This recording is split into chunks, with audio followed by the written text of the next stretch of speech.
You are listening to the Wild Man Podcast.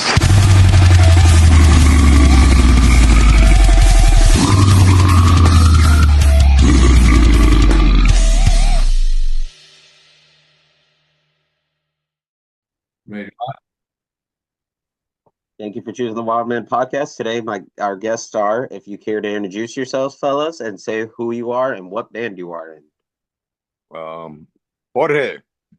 Jorge Rosado, singer of Marauder. Kevin from Marauder. Almost forgot my name. Yo, Mark Rizzo. After 30 years, I'm finally a Marauder. And Gabe Saldivar, bassist and business manager for Marauder. Oh, Gabe, I need that poster, man. That's fucking sick. Which one? This one? Yeah, that's sick. That's gay. No, like... And sorry, go on, rest of the guys. Sorry to interrupt. I lost my joint. Oh, sorry, guys. It's all good. Nothing happens without the weed. What's going on, fellas? And Kevin, right? Kevin, guitars? Kevin, man, guitar.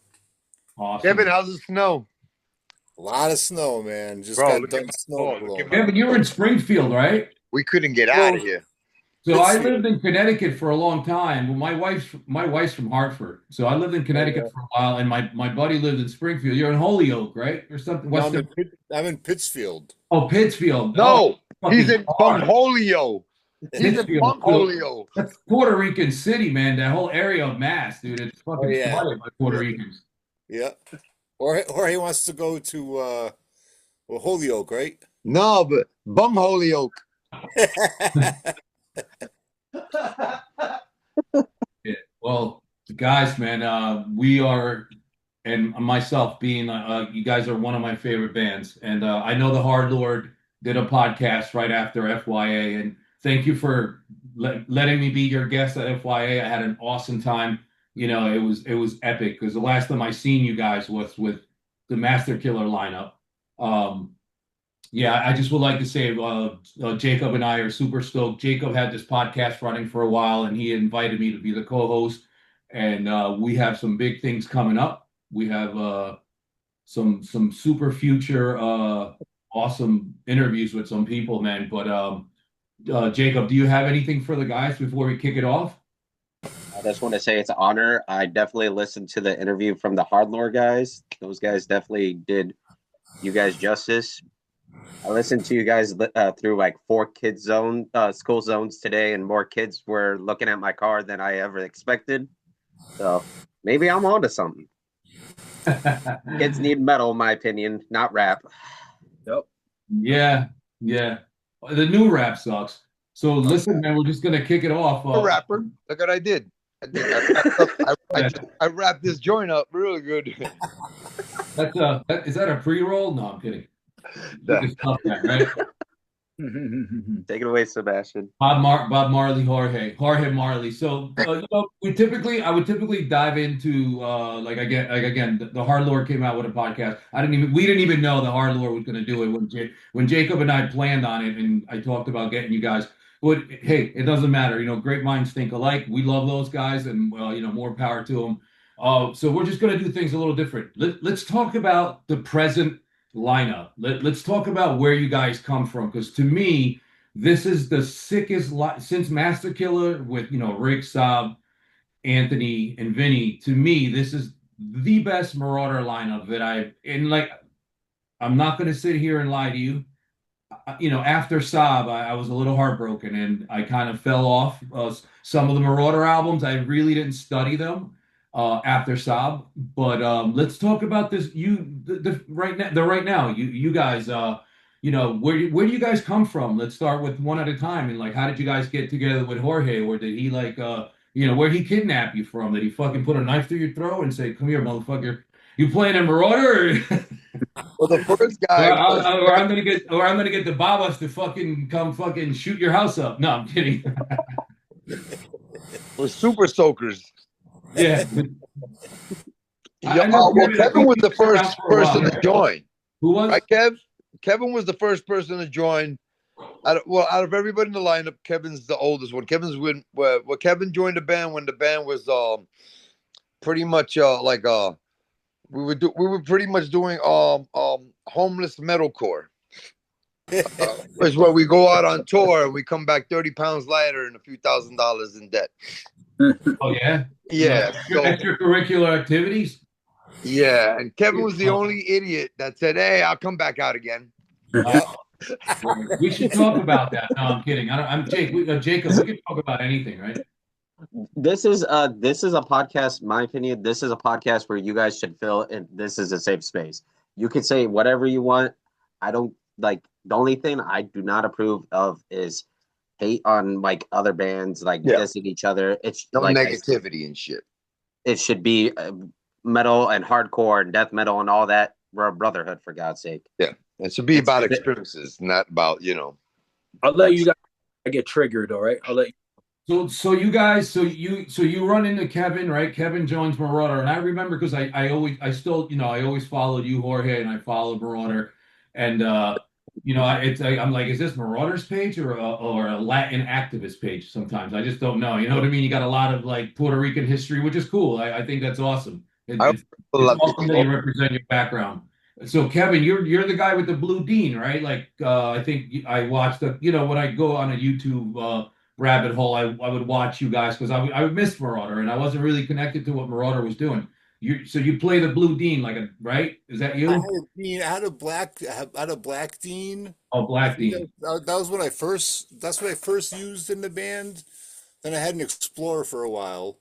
Gotcha. And both of those guitars the cases are gigantic, so you have to be a pain in the ass going through the airport. That's what she said. I have an Explorer Dean. I'm on Dean myself, and one of the first guitars they sent me was an Explorer. And yeah, the cases like that, you can't put them on the overhead compartment. But so Kevin joins it. Who's next? Who was the next out of this lineup to come in, and how? Where'd you guys come from? How'd you pull these guys? I think. Gabe, how did we meet? Gabe, through Laz, right? Yeah, so I met Jorge through Laz Pena from El Nino. Okay. Laz and Jorge wear my jewelry, so I make all the custom jewelry as well. And so let's plug that at the end of the night. Look at that. Yes. Right? Yeah, bang, bang. So I met Jorge back in 2019. I flew up to Hoboken, and Laz had introduced me to Jorge and Eddie from Leeway, and me and Jorge literally like right off the bat kicked it off. I mean, we were just like, we went to the Cuban spot. Yeah, it's typically not easy to get along with Jorge, man. He's so down to earth, man. That's what everybody, that's the positive feedback I always get from anyone that, which is cool, man. I mean, I'm very easy and very difficult at the time to work with. Your wife. I stand on what I stand on, and if it's not like on what I'm standing on, I can be a pain in the ass. For sure. No, I understand that. I'm easy to work. I'm at the same time, I'm like, whatever works, I'll meet motherfuckers halfway. I'm not that hard of a, but I'm a little bit of both. I could be a pain in the ass, and they know. They just don't want to say it. On your bad side. Definitely don't want to be on your bad side because I do want to talk about some craziness. I've been around you in the scene in New York and New Jersey. So Gabe, you come next, right? And then so you join you talked about possibly doing Marauder. Was Marauder like no, you had no members at the time, or? Well, no, the band was already existing. Jorge had reached out to me. I mean, we talk every day for fucking years. And he was like, he knew I'm a businessman, because I also do like vehicle wraps and like I own my own businesses and stuff, like my satellite helps, and I do the jewelry and hand engraving. And Jorge was like, hey man, like, would you like to handle the business? He just didn't like to do it. And I was like, I kind of retired from the business back in 2006. And I said, sure. So got involved and started help managing that portion of it, like all the bookings and things like that last year. And then it just got to the point where Jorge was like, hey, man, why don't you just resume bass duties? Because he knew I was a bass player. And so I came from the Dallas music scene from the early, like the new metal thing, and because I was like friends with Vinny and all those guys from Pantera and Drowning Pool. So I came from that same scene, and it was just one of those things where I was like, yeah, I'll do it. It just, one less member, and I, like I said, I handled the business anyways, and I flew with them regardless. So, yeah, and with Kevin's help, and here we are. So awesome. Where's Eli? He couldn't make it. now he's a busy guy. Yeah, he's on fries today. They got him with a hairnet, and he's working fries today. Gabe comes in, you're handling the business, and eventually become the bass player. That's great. Hey, side note, I want to talk to you about making dripping rings. We'll talk offline about that. So then you have Gabe and then Mark. I'm so happy this happened. I mean, this should have happened fucking 20 years ago, but when it should have it should have been Marauder, not El Nino. But anyway, how did you come back? What I said. Well, it's real interesting because growing up in Jersey, obviously, as you know, Sebastian, that Marauder was very important to us. Very important to us. And we always knew how amazing Marauder was. We were all huge fans of Marauder, especially us guitar players, because we were such great guitar players. I think two of the best guitar players in hardcore metalcore. And so when I got the call to audition for El Nino back in the day when Jorge was singing for them. I've seen you guys a bunch of times in Hoboken. Remember that little bar? Yeah, Love Sexy. Yeah, I've seen you guys there. Yep. Oh, the Love Sexy. Oh, yeah. Well, we did Brick House. And I think I've been to your practice in Union City, right? On 32nd. Yeah. Studios. Kennedy Boulevard and Union City. We came at my old 32nd. So you okay, so you were doing El Nino, and then how did it get to today, Well, so George was singing for that version of El Nino, and I thought, I was like, shit, man, I mean, this dude is, one of my favorite singers, and Marauder was one of my favorite bands, and I was like, man, at least if anything, maybe this will lead to Marauder one day, I was a 20-year-old kid at the time. One day, but fucking 30 years after. That's crazy. I was 20-year-old kid playing locally around Jersey, as you remember, Sebastian, with my old case. So I thought, shit, maybe this El Nino thing will lead to me being in Marauder. Fast forward 30 years, I finally got to join Marauder. That's sick. Remember Chris, Dreadlock Chris from El Nino? Yeah. He grew up in the town I grew up, but Chris is a good dude. That's right, in Kearney, right? Yeah. Well, he's the one that brought me into El Nino because he had a band called Head Clamp and my old band Crankcase, as you remember. Crankcase. Yeah. Shows I used to go to your practices and watch you guys. So, Jacob, me and Mark got a history. We used to hang out with the same crowd, and his band would perform the Meadows and basement parties, dude. And him and just to bring not to go down the rabbit hole. Remember Crank's other guitar players? His name Mark. Yeah, Mark. Yep. That's another diamond in the fucking rough, dude. Yep. He's fucking amazing. I don't know what he's doing now, but he should be doing something. He's got a band that I did some producing with. I can't remember the name. They're a Polish metal band. All their songs are in Polish, and he's still shredded, man. That's more. The Wallington dude, right? A Tora. They're called a Tora. They're awesome. But he's a Wallington dude, right? Polish. It's funny. He's originally from Patterson, and then he moved to Wallington. And we always thought he was Puerto Rican. He looked Puerto Rican. Yeah. And he was Polish, 100% Polish, born in Poland, spoke Polish, pretty funny. Oh, shit, yeah. And he looked like a thug, I guess, growing up in Patterson, so. Heads, and I think I had a mohawk at the time, and he was dressed all, like a rapper. He was one of the I saw holding a guitar, but dressed, with baggy jeans and stuff, Yeah, I remember you guys played a basement in Carlstadt. It was packed. We're all Ghetto metal. Drinking out of a keg, and I remember him showing up. Yeah. And I was like, hey, who's this fucking thug? He had like a leather jacket, some baggy pants. Yeah, Marauder's been a heavy influence band. I guess for all of us in the New Jersey, New York hardcore scene, to me, and iconic and definitely one of my favorite bands. I watched three of Marauder. Yep. So let's keep talking about today. What are the future plans? What are you guys going to do? Some new music, or just going to keep playing the iconic songs live? Wait, you driving? No, I'm walking. We got new music we're working on, man. We actually we're working on some new stuff that I'm super excited for, So I've been sending riffs back and forth. I know Kevin's got riffs, Gabe's got stuff. So we're all just starting to throw riffs forth. Even Jorge's got some. Yeah, right. Nice. Riffs too, then. Got to work on those too. What? Willie I Colon. got what? It wasn't Willie me. Colon passed away. What happened? I Jorge. missed that. What happened? I didn't do it. You got riffs, humming riffs. I didn't Yeah. do no riffs. Well, I Hey, don't Jorge. gotta be stealing stuff. What's going on? Willie Colon passed away, bro. Rest in peace. Yeah, I've been, I originally was a guitar player. I started on guitar. I tell you the truth, I really wanted to become a guitar player. I don't think I could have. At that time in my life as a kid and where I was from and how things were with us, I didn't think I could. I got a guitar. I didn't have money to buy strings and for an amp. Just to maintain the guitar, I'm like, how am I gonna? We don't have money like that here. Whatever money we got, we went to food. Food and weed. And we. Yeah, I'm only joking around. But no, but seriously, so I became a singer. But I've always had a passion for guitar, and I always love guitar players, and I know my guitar players. Yeah.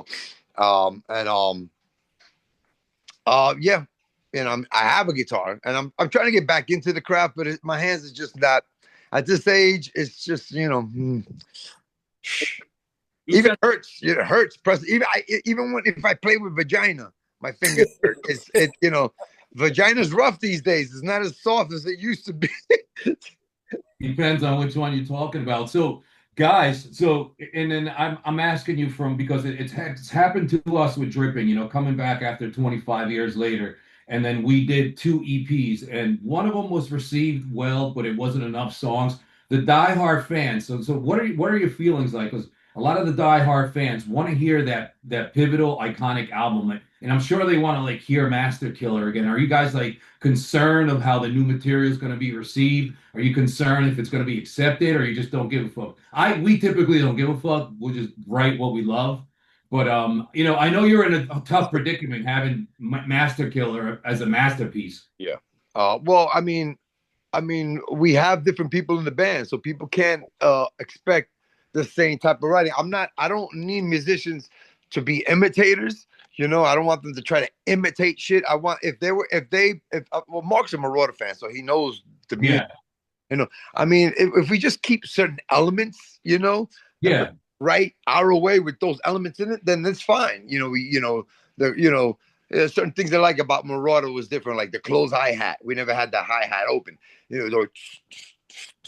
It's amazing the riff sound a little when they gallop, and stuff like that, and those Marauder chords and some of those gallops and everything else is fine. I don't really care. My favorite record is the God Is I record as the last record, and it's different than the early Marauder shit. But it's still very Maraudery.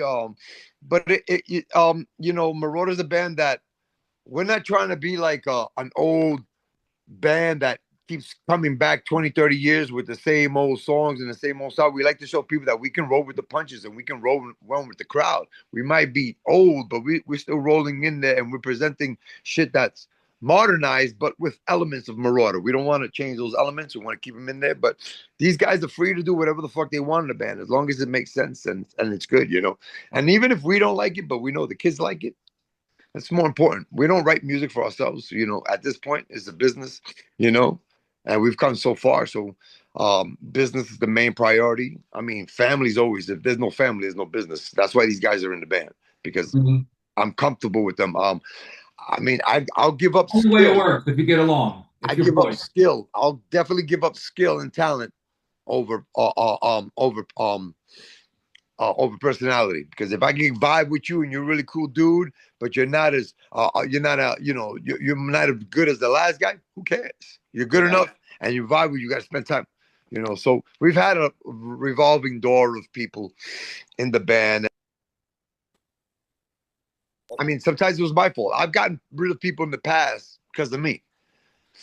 Understand. I had a drummer named Jim, great guy. He's in the video, actually. In the video that we did record right here in my house, because my boy just came with a camera, might as well do a video. I'm like, all right, we did the Until video.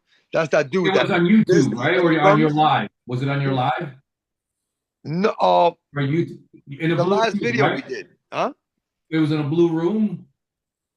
Right here. I watched that. It was right there in my living room. Okay. It was right here. We filmed the video right here. But he was a great dude, great drummer, amazing. But I was going through a lot of shit in my head, and it had nothing to do with nobody in the band. I think I got, I was just like, just not sure where I was gonna be, and I kind of felt that certain people that came in the band were a little too serious about Marauder, to the point that I wasn't that serious. And I'm like, you know what? Let me get rid of these guys because they need to pursue something better. Mike MacGyver was the Marauder. I told him, I swear to God, bro. I told him after a Marauder tour, because we had so many problems. We were so crazy on that tour. I told him after the Marauder tour, I said, bro, Candiria doesn't have a bass player.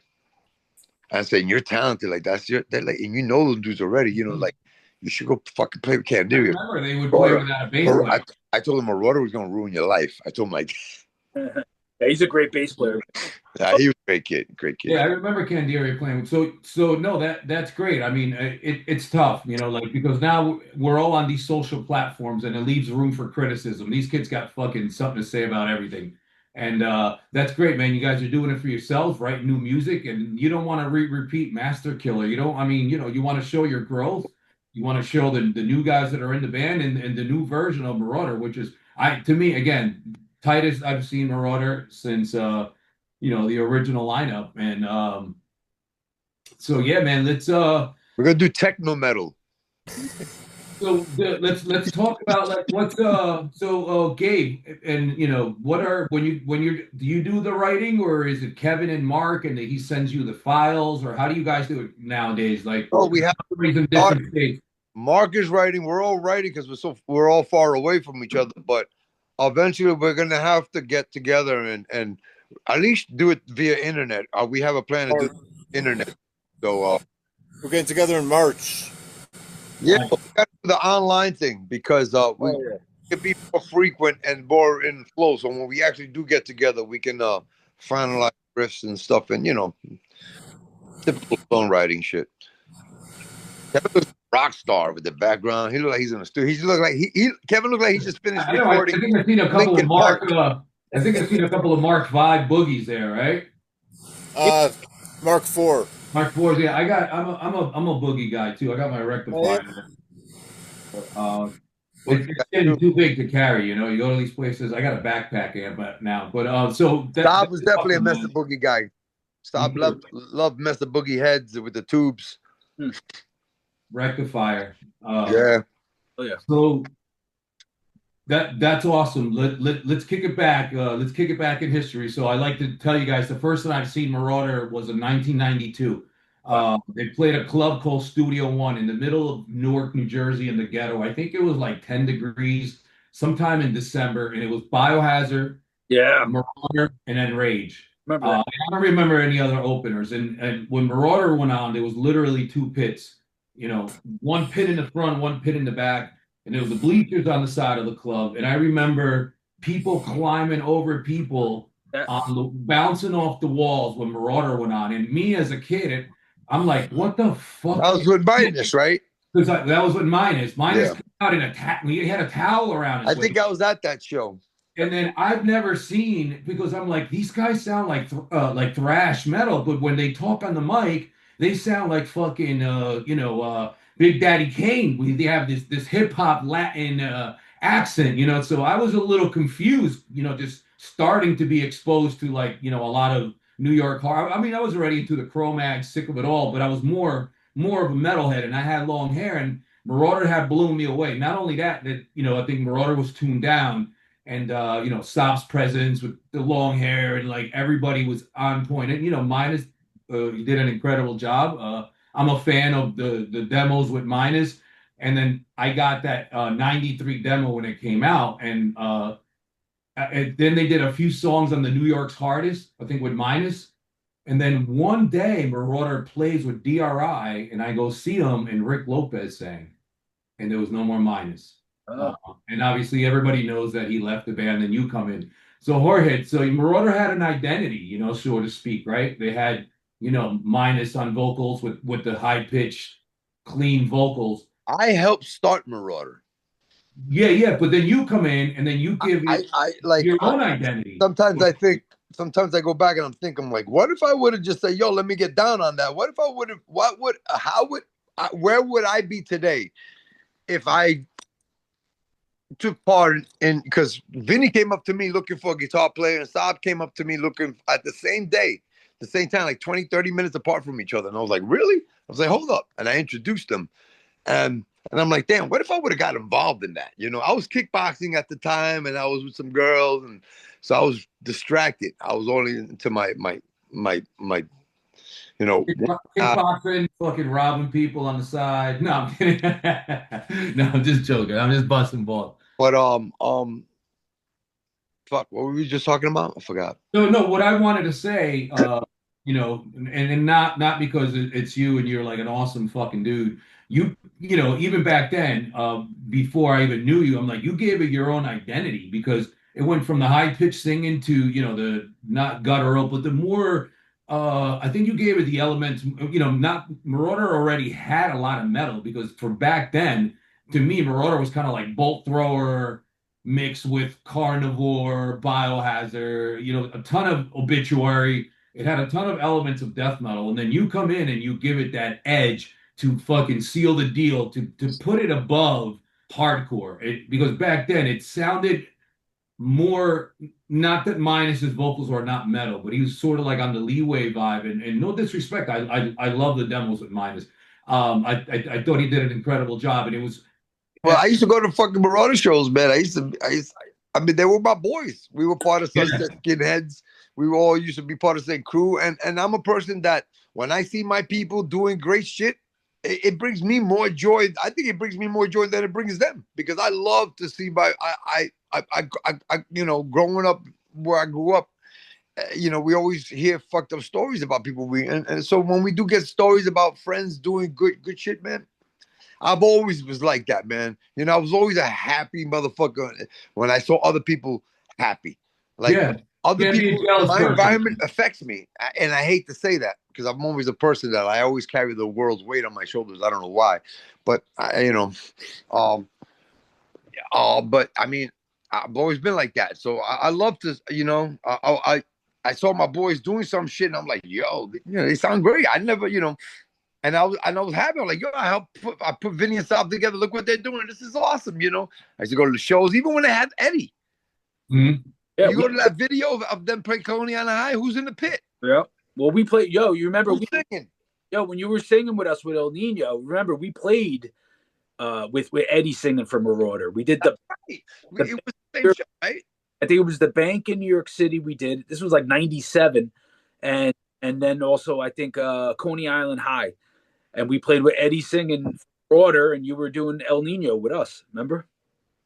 So George, you gave it your own identity. What I wanted to say. So mine, you know, it was a Marauder. Everybody was used to the Marauder with Minus, and I think a lot of people were like, you know, people thought, hey, well, what's it going to be now? And then Rick sang. There was like a gap with no singer, and there was like 10 people at that show. You know, once Minus left, and then Jorge, you come in. And you give it your own identity, dude. You took it by the balls. I thought the recording sounded still within the circle, though. Even though I gave my identity, it was still Latino on front man, a friend of a friend. You know, we're all friends. We're happy to see another brother, someone in our group, part of it. You know, and still Brooklyn. You know, we kept it Brooklyn. We kept the Latino on the vocals. There was a time you both sang, right, at CB's or something. Yeah, I seen that video. Great show, man. Wetlands, that was Wetlands. Well, Wetlands. Yeah. Wetlands, yeah. So Jorge, now you come in, right, and you go to the studio, right? The songs are ready, apparently, right? Because I've heard. Well, they have on End's demo with Minus on it. There's a few demos that were out that I've heard with some other people. And then you come in, the songs are ready. You track down, and then you guys go on Century Media. And you got this crazy exposure, and you guys just fucking blew up. And how was that like, man? That was great. I mean, it was an experience for me, bro. It didn't really hit me until years and years and years later and realize what I actually have done. And bro, I never expected to leave Brooklyn, bro. I mean, my mom sent me to Puerto Rico when I was a kid because I was getting into a lot of trouble, and then in Puerto Rico, it didn't work out so well. I mean, it was okay. My dad wasn't giving up on me, but you know, he had his hands full, and so I came back, but I mean, everything happens for a reason. Because in Puerto Rico, I found metal. When I came back, I was searching it, this, that, and one thing led to another. I ran into the Sunset Skins and on the train, and then those were the guys who brought me into the hardcore scene, and everything happens for a reason, you know. We are where we are in life for a reason, and maybe I didn't, maybe, well, if I would have joined Marauder back in the days, who knows? I probably wouldn't be here right now. So let me ask you something. Was you know, when you guys got on Century Media, what? Oh, sorry. What was the recording budget? Was it like big studio? We went to Normandy Sound in Massachusetts. This is where I think the Backstreet Boys. Is it the Backstreet Boys? No, New Kids on the Block. I think it's Rhode Island. Recordings. Tom Soares. The producer was Tom Soares. Yep. I think, wasn't it up in Rhode Island? Didn't Leeway record there too? Was it Rhode Island? No. Yeah. Rhode Island. You guys recorded with the Cro-Mags did Alpha Omega. Yeah. Leeway. Yeah, that's in I think that's in Warwick, Rhode Island, or yeah, because I lived in Rhode Island. I remember seeing that. So you guys record like that. That's awesome. Was the Century Media, like when you guys went on tour, did you have like a big tour bus? Was the tour budget big?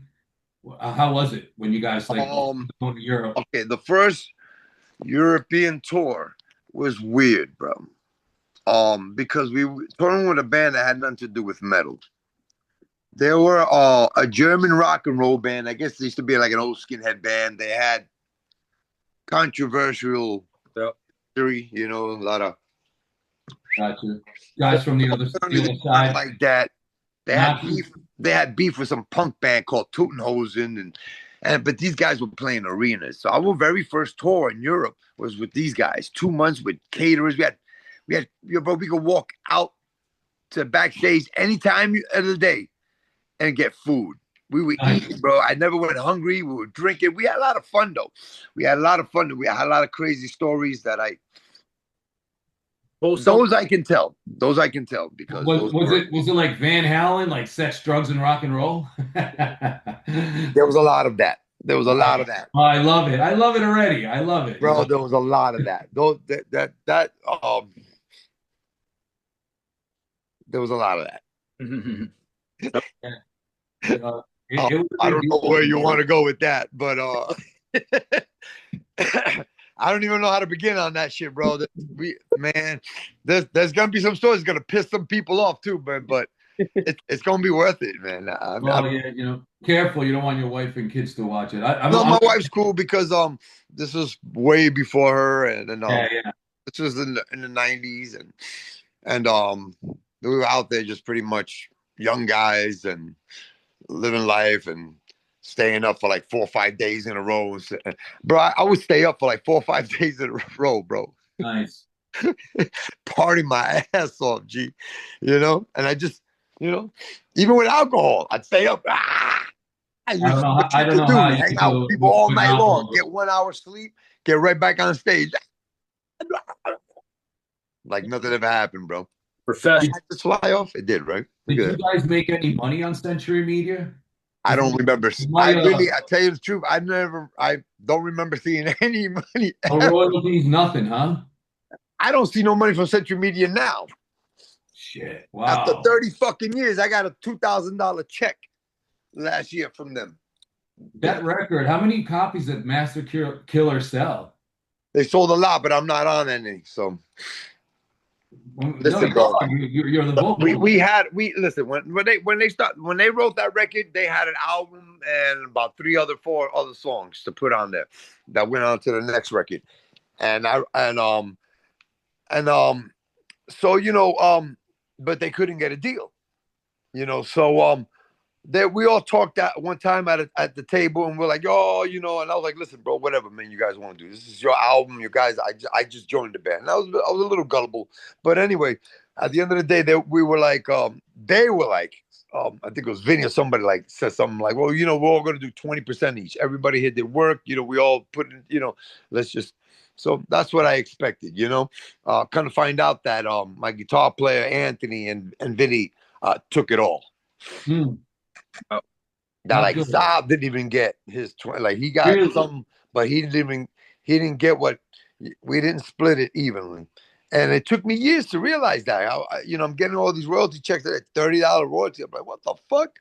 And I come to look, and I'm like, one day I come looking at first time I ever come to look at the paperwork, and I'm like, oh shit. These niggas just gave me the shocker. They gave me the two in the pink and one in the stink, motherfucker. You know, they totally fucked me. Which is cool, man. Which is fine because I mean, what can I say, bro? I mean, I still carried the band. I still did a lot, and it was destiny, man. Things happen for a reason, man. I mean, I'm here where I am in life because at the end of the day, I did more good than bad. And I felt like I've already been repaid for all the bad shit. Now I'm getting repaid for the good shit. You are the face of Marauder. You know, you did carry it, and then you kept it going. I used to be a good-looking face of Marauder. Now through the hard times, I remember you playing in Full Contact with Tommy from Suffer on guitar, the big guy. And yeah, I actually that's probably the time I formally met you. I was like, hey, you guys are fucking good, or whatever. You're like, thank you. I was like, I know Tommy, you're a guitar player. And I know there's been several lineups. And then that was Full Contact. You guys played a couple Studio One shows, I think. Or Pipeline in Newark, Hoboken as well. I think it was the Pipeline. Maybe the Pipeline. No, Studio One was that place you had to walk up all those stairs. Yep. Yeah, that's where I met you, Sebastian. Was at Studio One back then. Yeah, we met at Studio One. Oh man, nice venue. Or something. Bro. Right? I don't remember what show, but I saw you there every weekend. You know, we were a whole pit crew. Remember, we all hung. Yeah, we were fucking. Oh, dude, I remember the show. Not to go down the rabbit hole, dude. Jacob, if you got any questions, jump in because I can talk my ass off. I know these guys, so. And Mark's a friend. I know him for years. But I remember it was like fucking Timmy's band Rhythm Trip. That's where we met, Mark. We were killing people in the pit right before Doggy Dog went on. Yeah, that makes sense. It was Rhythm Trip. Yeah, that's fucking It was a Snag show, remember? Snag. Rest in peace, Eddie, man. Yep. Rest in peace. We've always had a little bit of a weird thing with the Doggy Dog guys. Did you? Yeah, you know, there was a lot of Roadrunner.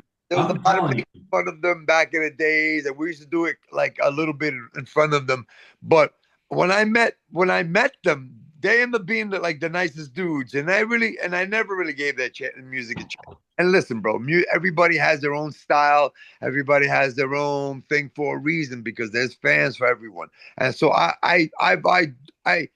at the end of the day, I've always respected them, and I like them guys. I've ran into the singer a few times in the past. I think like a few years back, maybe I ran into him somewhere. It was great seeing him.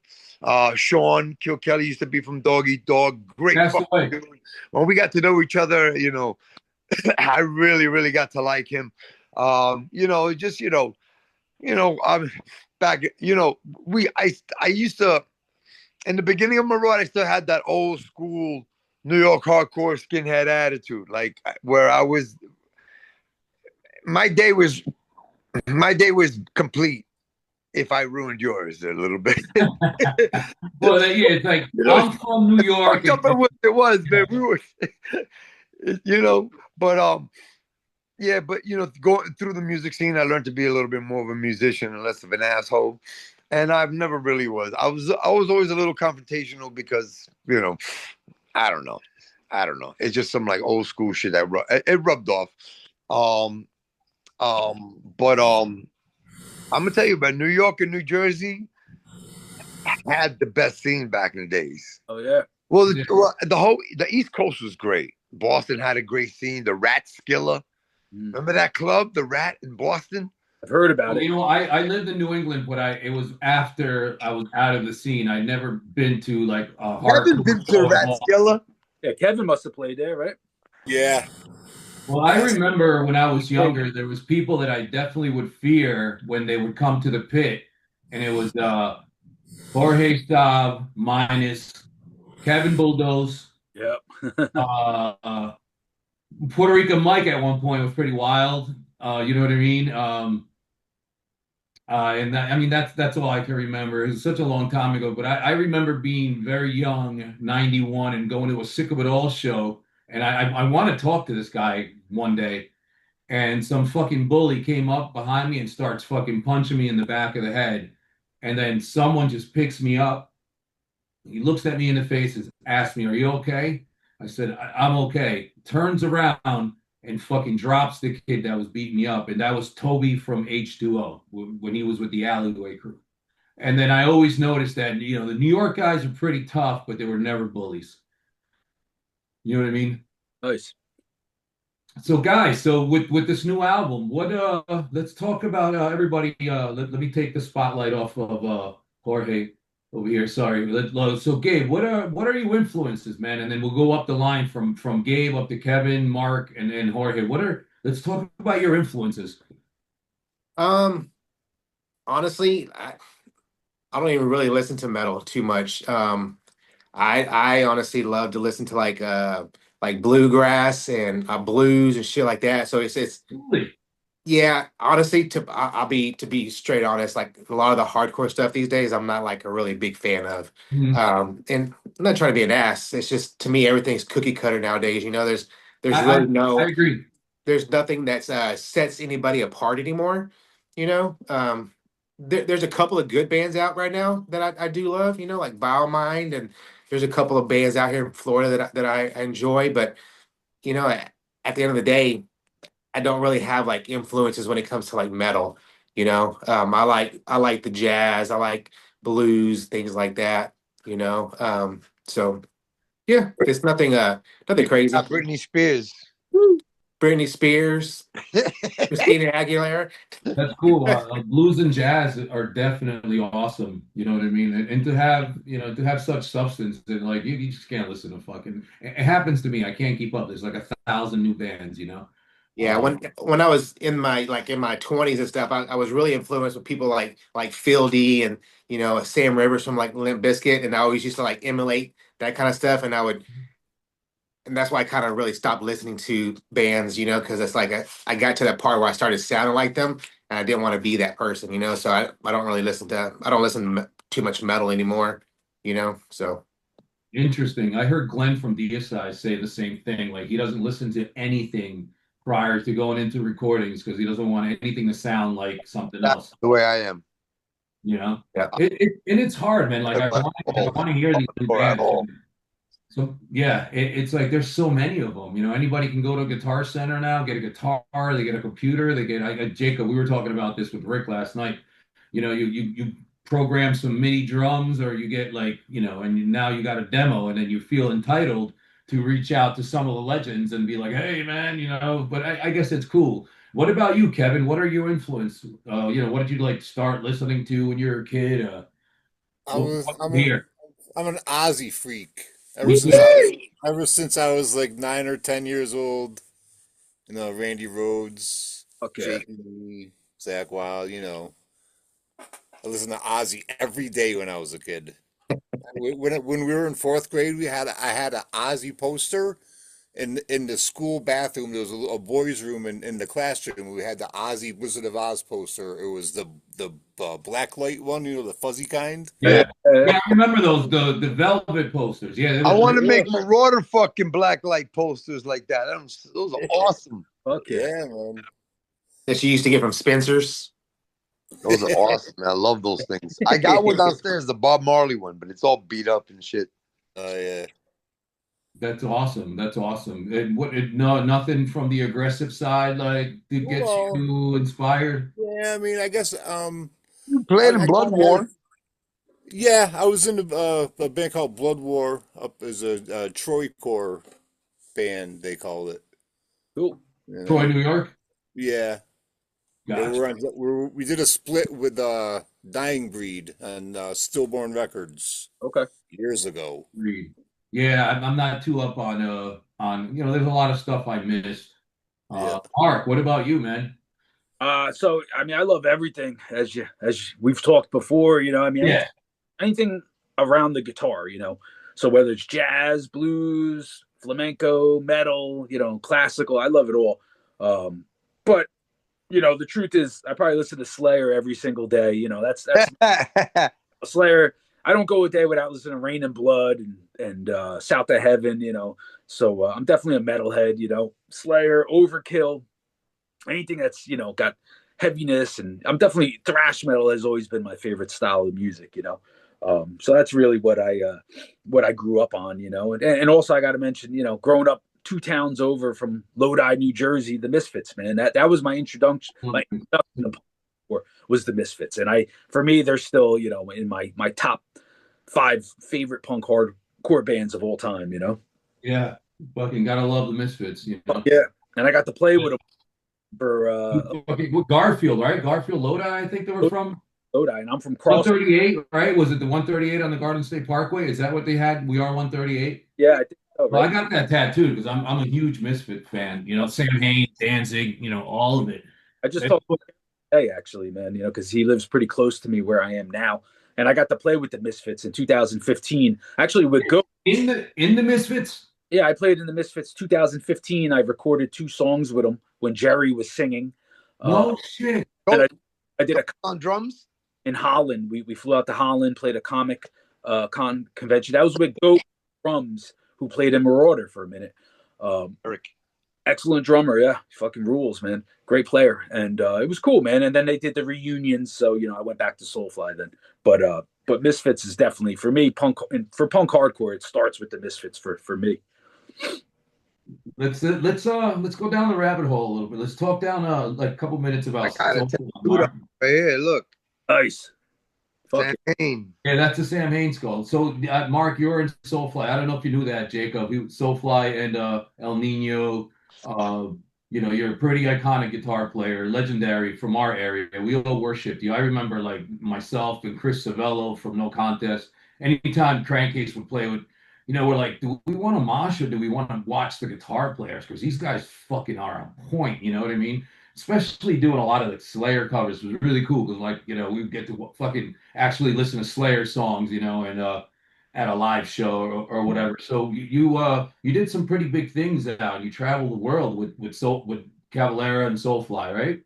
Yeah, and that's why I think for years me and George always kept in touch, and we always talked about me doing Marauder, and I always wanted to for such a long time.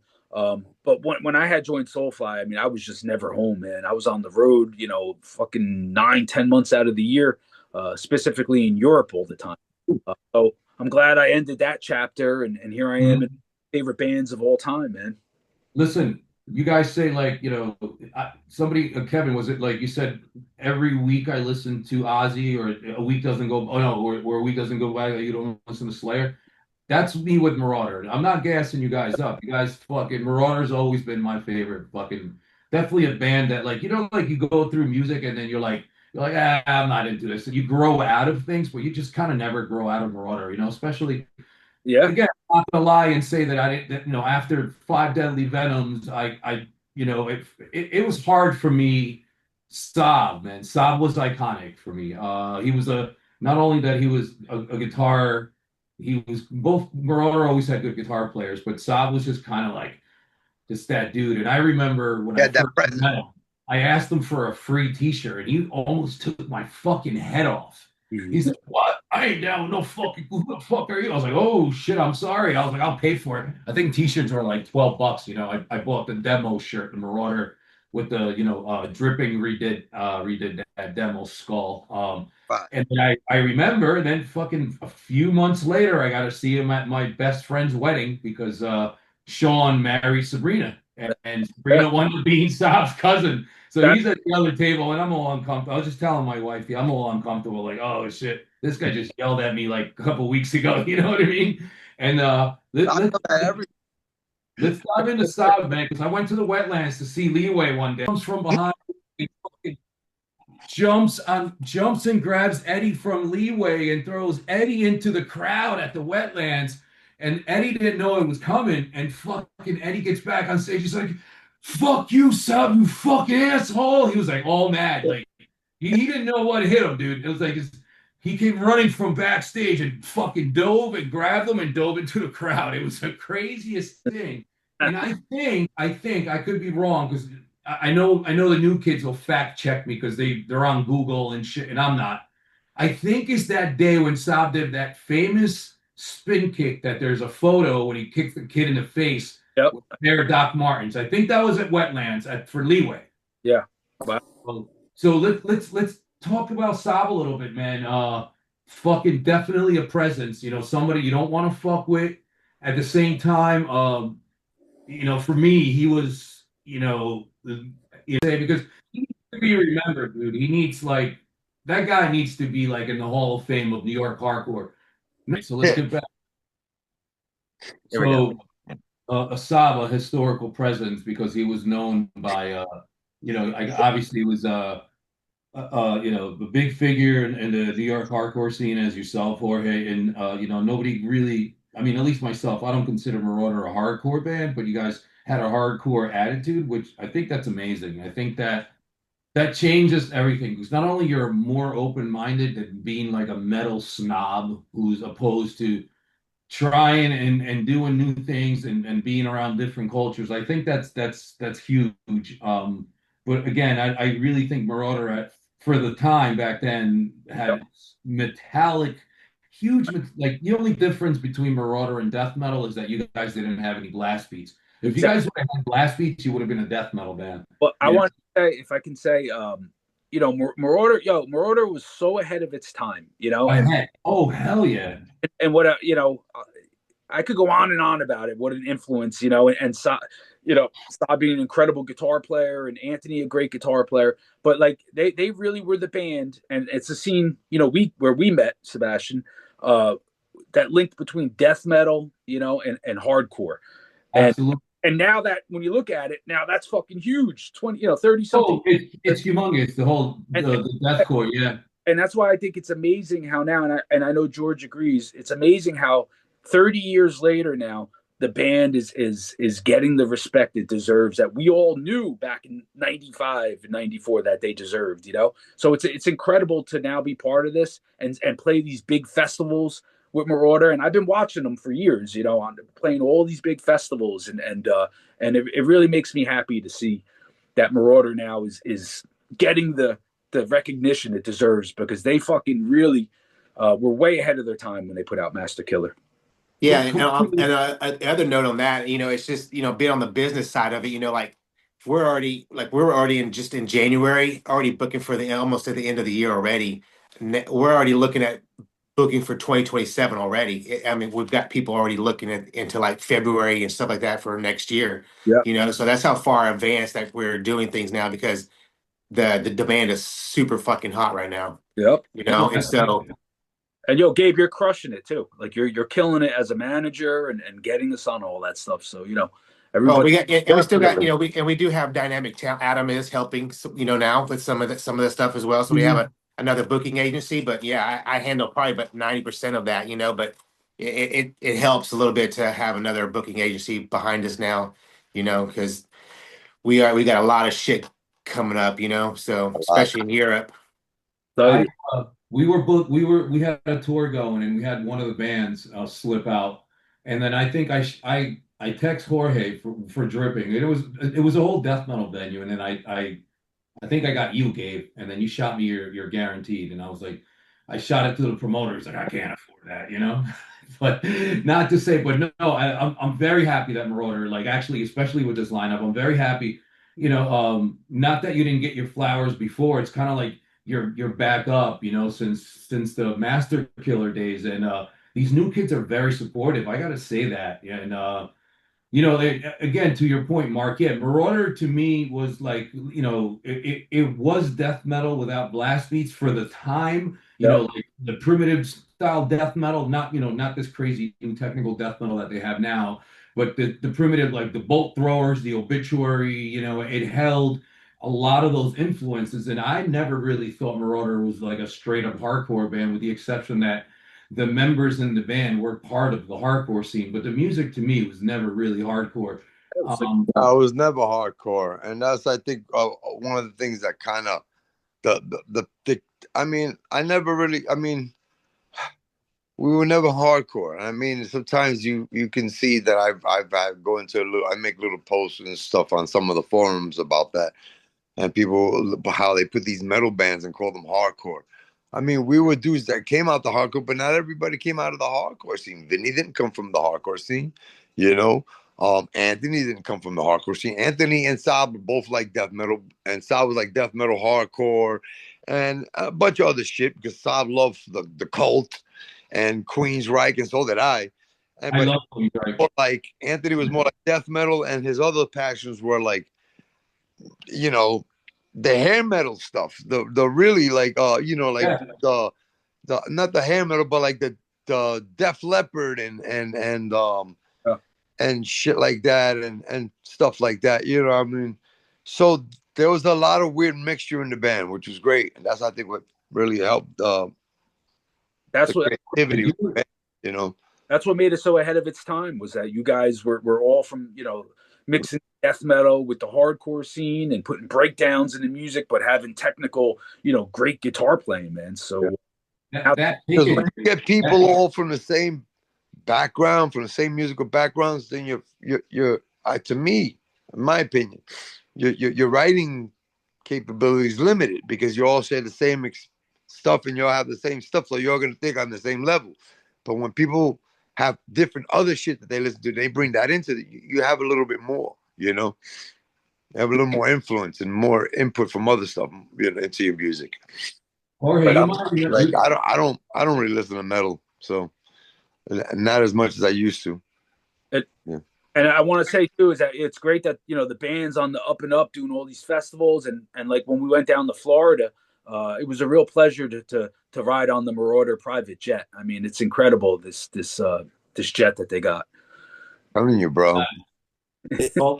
Gulfstream. I mean, it's always a great plane to fly on, you know. So yeah. It says Marauder on the side of the plane. Right. It's made out of rolling paper. The plane. George is the pilot. It's great, man. Hey, listen, bro. Puerto Rican pilots are the best because if you got a 7-hour flight and you got a Puerto Rican driver, he'll do it in 3. Hey, I know it's 7 hours, but I'll do it in 3. Listen, I was in Puerto Rico. I was in Puerto Rico and I flew to Vieques. From Puerto Rico, I flew to Vieques, right? Fucking small, raggedy airplane. So when we land in Vieques, me and my ex, we hang out all day. We had the kids and all that shit. When we go to fly back, we go to the airport in Puerto Rico in Vieques. And then we're fucking sitting there for like 5 hours. We're like, oh, the fucking plane's generator broke. So it couldn't generate electricity. We're sitting there. And then I'm like, was that the plane that we were on? They're like, oh, yeah. But listen, I want to bring you back, Jorge. I think before Anthony or in between Anthony and for a little bit, I see Marauder minus, and there used to be this dude Jeff, and he was in every band Without a Cause, Confusion. Jeff, long blonde hair from Brooklyn, and he was fucking smoking joints right on stage. I remember him. It was Anthony wasn't in the band for some reason. Jeff, which Jeff you talking about?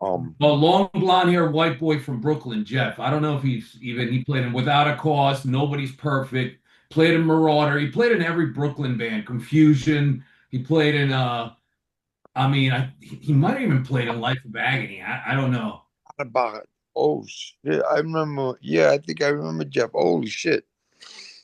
Wait, what was? Yeah. Was it Jeff? Yeah, it was Jeff, right? Yeah.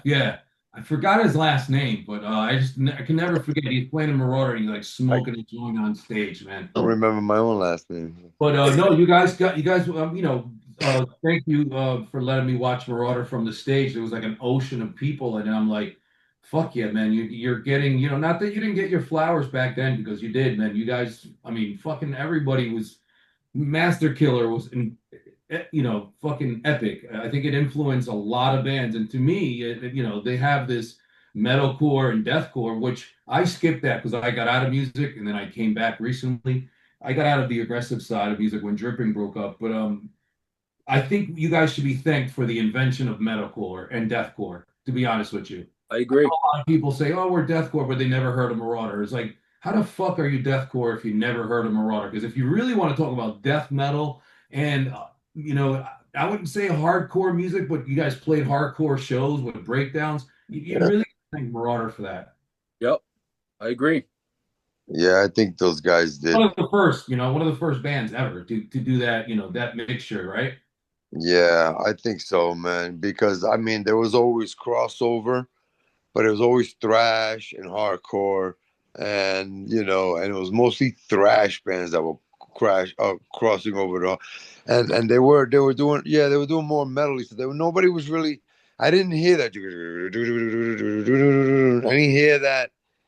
Yeah, Bands that were playing hardcore shows, and stuff like that. I only heard that at black metal shows, death metal shows, But I'm talking about the tremolo picking style guitar. Yeah, the tremolo picking, like fucking, like the beginning of Crossfire, man, like that fucking so. I've never heard anything so hard. But Besiege the Masses. Those riffs are Fear of Sin is my favorite Marauder song. That too.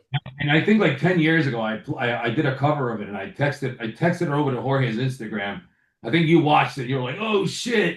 I'm like with hopes. I'm like, I wish I would play guitar for Marauder one day. Like I'd say I know Mark, you're doing it, but that's what I thought back then. It was fucking one of my favorite bands. If I drop dead tomorrow, you got it, man. If I drop dead tomorrow, you got the gig. No, dude, you're not going there. Fear of Sin, Besiege the Mat, dude. Fucking Final War, dude.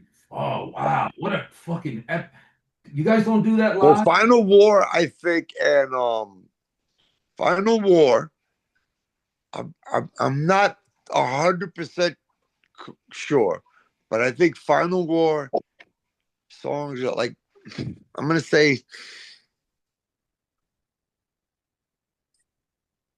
Final War, Besiege the Masses, and Fear of Sin were written mainly by Chris, the original guitar player of Marauder, Karate Chris.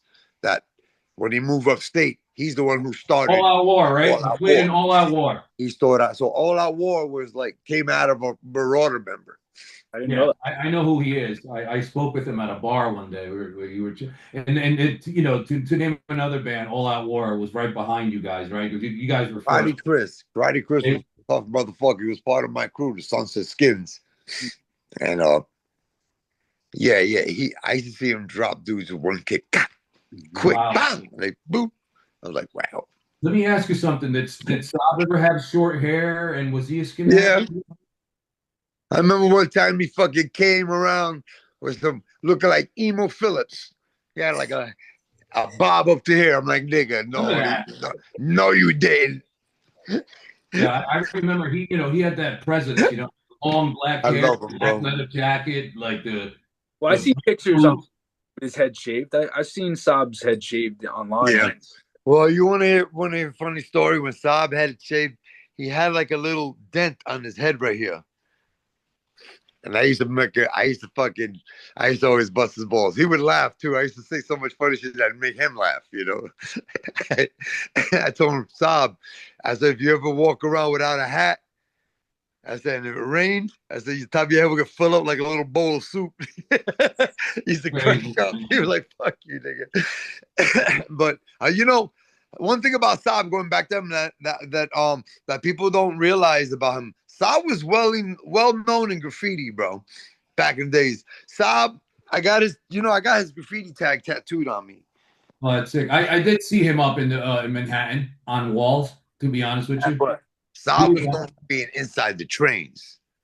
Saab was known for being king of the insides, and people like Cram and a lot of writers back in them days would contest it. As a matter of fact, Cram came to see us at the FYA Fest, and he came to see in Baton Rouge, and we talked about that, how Saab used to run the trains, and Saab was younger days. He was really known for bombing hard on the insides of the trains. Like you saw Saab everywhere. He was the king of the insides, man. So on the graffiti thing, that had nothing to do with metal and everything, but Saab also, he had a name already from doing that's how he got the name. son of a bitch, because he was a wild dude, bro. Oh, is that what that means?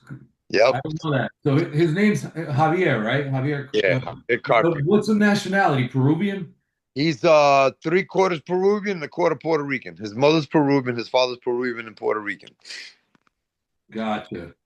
And he was, he was very indigenous. Look at him. Yeah, He yeah. looked like I think I remember him wearing giant Indian. Now that I'm into religion, I think I remember him wearing beads, and like I'd be like, what the fuck is that? Now I know what he was wearing, the Lukimis, the Santeria beads, So I remember him a long time just wearing those beads. Got him on right now. Nice. Look, nice. I got my Siete Potencia and I got my Shango. Shango is your Shango is the guy, man. I never received them, but yeah, man. So so I stories, Poland. I heard some crazy shit went down in Poland when you guys played. Back in the days, yeah. That was pretty funny, man.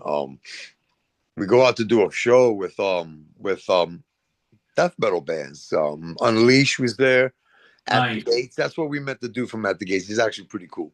He's actually a really good dude. I enjoyed to do that in At the Gates. I enjoyed the band. They're a really good band. I love it At the Gates, man. There were a lot of black metal bands. There were a lot of imagery.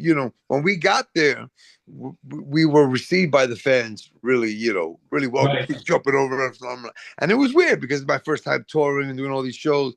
And I'm like, they don't even know who the fuck we are. Because it's the first time we're here, and I'm like, they're like, I'll give them sign an autograph. They don't know anything about us, but that we're there. And that's, let me tell you, Prague and those areas back in the days, it was really poor. I got to see poor Europe before the development of what they have. Right after the wall came down, right? Like, yeah, man. So it was crazy because I remember when we first got there, it seemed like it was so poor over there that like as soon as we opened the van, the tour bus, not the tour bus, but the Sprinter.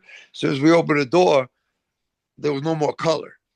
There was no color in the neighborhood. Like we were living inside of a black and white TV series, like we were watching some old F Troop or some shit back in the days. I'm like, damn, this place is so poor. They don't even allow color out here, But it was bad, Mo. But it was great. So anyway, they received this really well, and I noticed all the bands that went up on stage, everybody was death metal.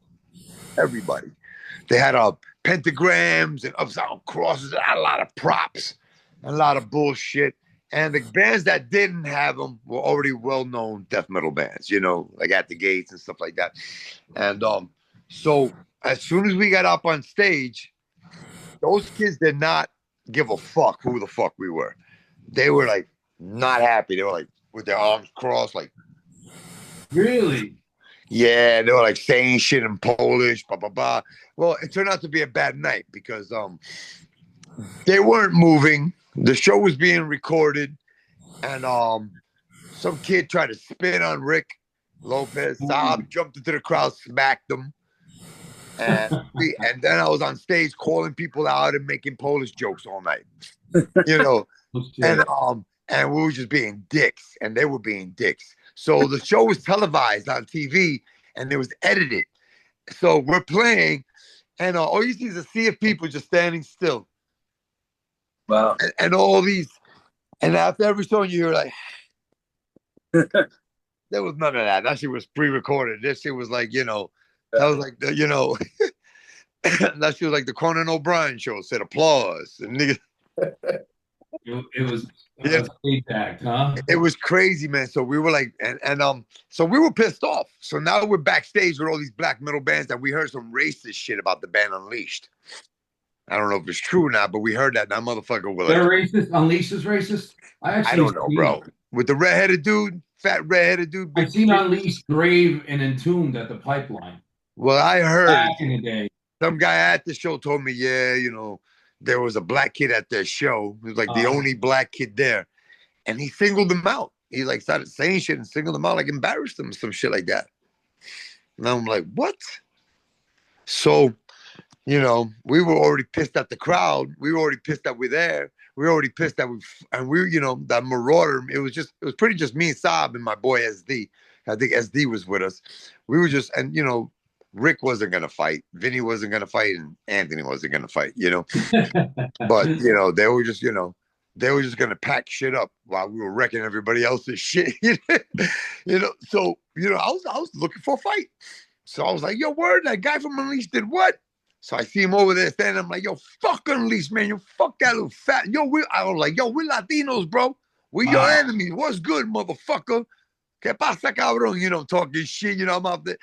We were looking for a fight. After that night, after that fucking outcome, so apparently they showed it. They put it on TV in Europe. They edited version. And it was funny. And I think you could find it somewhere. I seen it. And I'm like, that's funny. And then even with the edited version, you see a scene, you see a part where Saab is coming back onto the stage. That's when he just finished smacking that dude, And you can hear me, even the song saying, yo, you can hear me. I think in one song you can hear me saying, yo, it'd be funny if I run out there and punch you in your fucking face, right? Like I'm saying some shit, I'm arguing with niggas in the crowd, whatever. So, but then one day somebody said they played the unedited version on some European TV shit, whatever. And the kids are like, yo, they got to see the whole fucking thing. So, it was funny, we had some very weird moments. We played a federal penitentiary, which was weird. That's crazy. Anthony's uncle was a mob. Anthony's uncle was a mob nigga. I'm not, mafioso dude.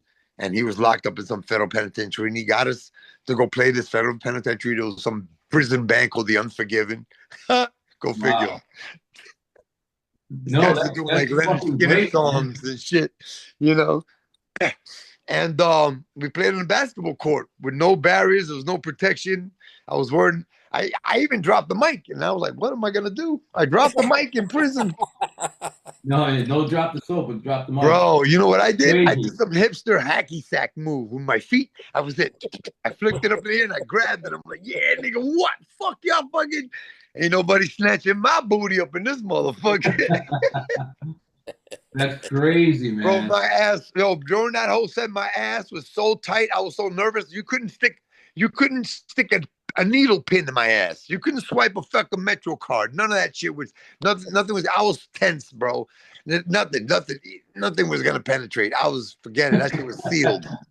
Did you guys have to go through like security to get your? I flex sealed that motherfucker. I flex sealed it right. Yeah, we did. It's a really funny story getting there because we were lost. Now I called Rick Lopez. I tried to find out who were we traveling with. I even called my boy Dave Mamaluk, and he doesn't really remember. He's not too sure. So we were in a van. We drove to the federal penitentiary. Now we're driving around this long strip, this long road, and you see the prison, but you don't see no entrance. And there's no seats in the back. It's a front seat, and we got like a mattress in the back, and we're all sitting back there. We're smoking a blunt on the way to the fucking penitentiary. We're smoking, we get high. So we see a door, a side entrance to the prison.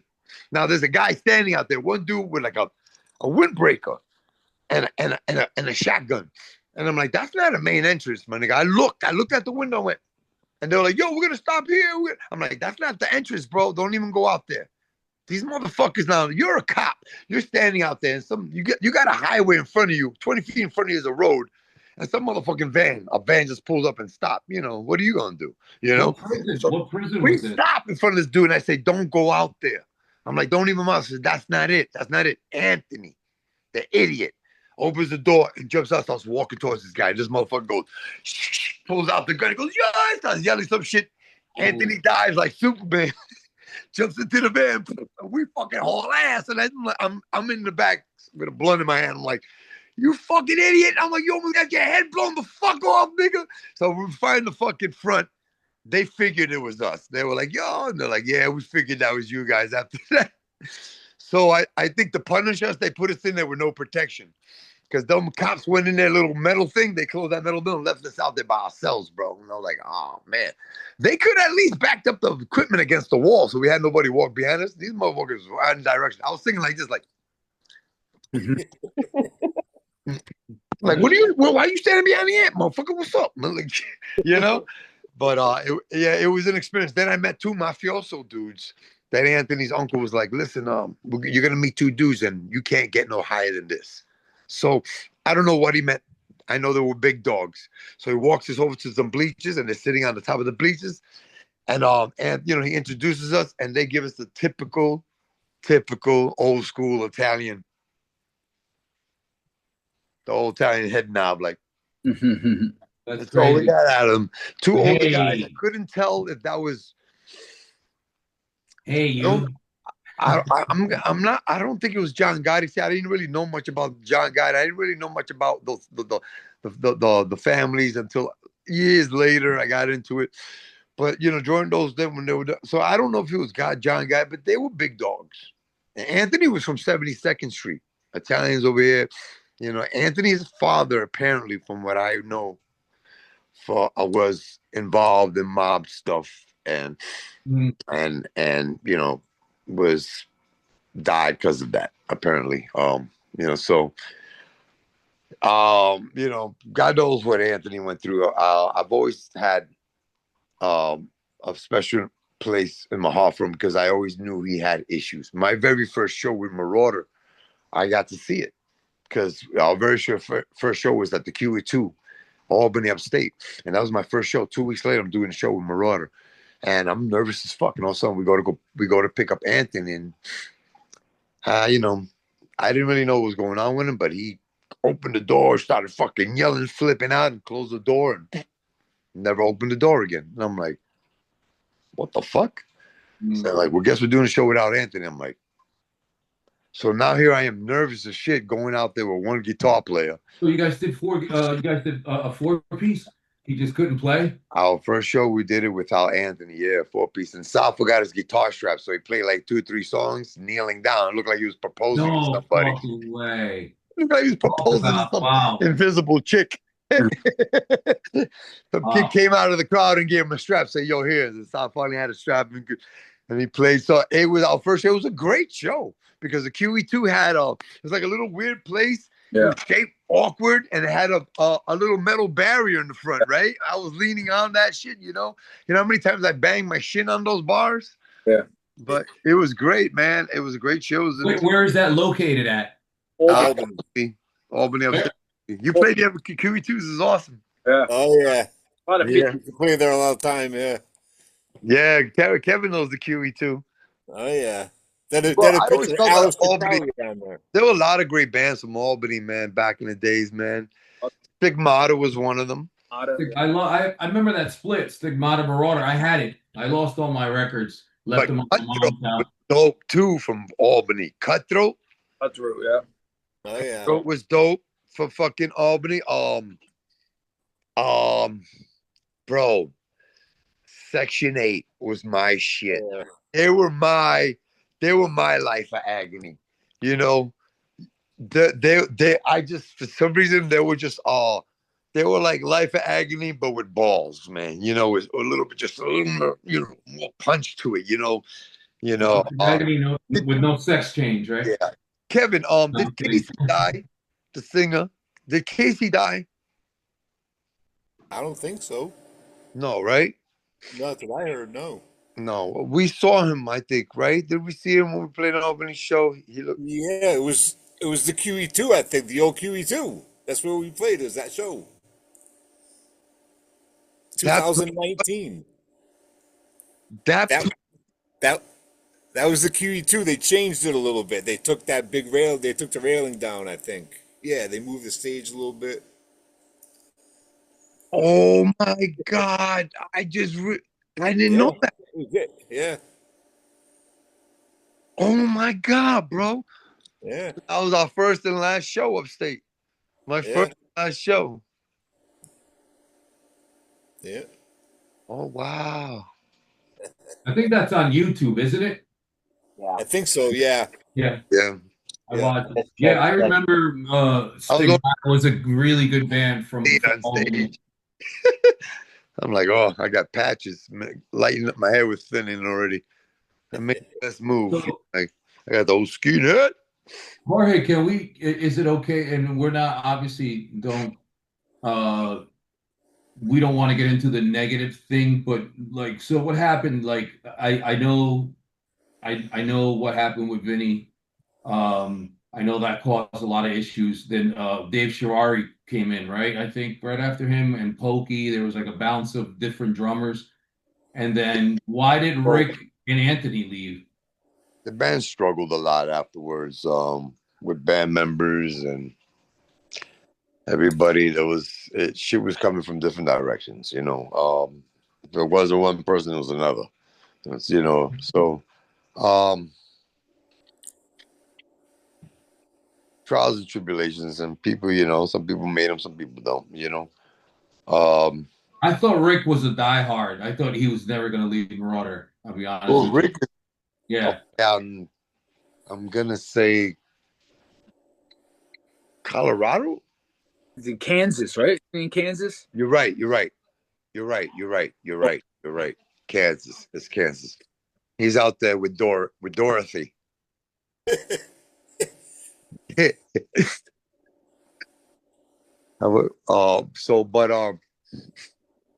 Yeah, but Rick, I still keep in touch with Rick. I haven't spoken to him in like in a month or two, but we speak every now and then. You speak to Rick, Anthony. Well, it's just Rick, left. Vinny, I don't really have nothing to say to. Understood. I don't really know the situation then. I don't really, at this point, I don't really care. Yeah. I got too many other things to worry about. So, you know. I think, did Sean Egan play for Marauder a little bit? Yeah, he did. Wasn't playing, right? Saab took a break or whatever, and Sean, how was that? Sean was a personal friend of mine. We grew up together. What happened? Trying to get him to fix my car, but being a dick. Yo, shout out to Sean too. Shout out to Sean and Suffer, dude. I that's just like one of my best friends. Suffer was a dope band, bro. Yeah. They still around. He had Tommy in Full Contact from Suffer. You know what I mean? Like, so everything's like intertwines and stuff. Weird, like right? It was Suffer, it's played all metal shows back in the day where we met, and my old band Thanatopsis. Yeah. Aaron Scapegoat, his band. That was a great band, dude. Yeah. That was super technical death metal. Yep. Snag was on that. That was Jersey death metal scene, you know. Well, you got my old bands too, you know. Overkill and Morbid Angel. Fuck yeah. You know, I used to be at Black Sabbath. Yeah. You know. The funny thing for Snag, Eddie for Dripping, because Bruce was from Clifton, Passaic border, and Eddie was from Passaic. So Eddie was kind of retired. And he would come to our practices and kind of executive produce and be like, no, change that part and do this. And, you know, and then he'd get behind the kit and fucking hit the splash. And, you know, if you know an Eddie, right, like Mark, remember how wild Eddie was. You know, rest in peace, Eddie, man. He was going to play for Crankcase, actually, because we never had a bass player. You know, we could never find someone who could. He was fucking awesome. It was going to happen, but I forgot it didn't pan out. But he did come down to a couple practices, man. That's crazy. That's sick. I mean, I introduced Snag to our guitar player, Ed. Ed's younger. He's a lot younger than us. A lot of the guys in Dripping are fucking young, and isn't there somebody else called Snag now? Maybe. No, I don't think so. Snag we're talking about, they broke up in probably 96, 97. Yo, never heard of a band called Pumpkin Knuckle? Oh, you're thinking of Salvia Nueva's old band? His old band. What were they called? Not Pumpkin Knuckle. Like pumpkin knuckle, the pumpkin knuckle bread, but punk in the knuckle. Jacob, do we have the ability to pull something up and play while we're streaming, while we're recording? Yeah. We do? What's up? Do we have the ability to pull something up and play while we're recording? I think so, actually. Give me like if we go to YouTube, share screen. I love to hear. I mean, make this like a real radio show. I'd love to show you guys some Snag, man. Especially, I'm gonna bounce, man. So I got some other stuff I gotta do. All right, brother. Hey, bro. If listen, you know what? I can stay here all night, but if you guys gotta cut it short, let me know when you guys gotta cut it, and we can wrap it up, man. Talk to y'all later, man. All right, later. Talk to you later, Bobby. So yeah, Snag was very pivotal because you're talking about Morbid Angel Deicide mixed with Biohazard and E-Town Concrete, but way before E-Town Concrete was around, you know? Yeah, yeah. They were kind of part of the Jersey, I call it the Clifton scene, and it was Snag, Gomez's childhood, remember, and Yeah. then Faction Zero. That you know, Faction Zero, yeah, Faction Zero. Faction Zero. Faction Zero, Faction Zero, man. You Holy know, shit. Mark's thinks the Faction Zero now. Yeah. I know that. That's crazy because I fucking, you know, I known Dave. Fucking me and Dave were great friends, and when Dave started playing for 25, Yep. I started kind of like roadieing for 25 of Life, you know, for a little bit. We were like going out on the road like to Connecticut and fucking causing trouble and you know just fucking drinking in the car. They changed the name. Who did? It's not Faction Zero no more. What is it? Mark's in the band, so it's Faction Guido. So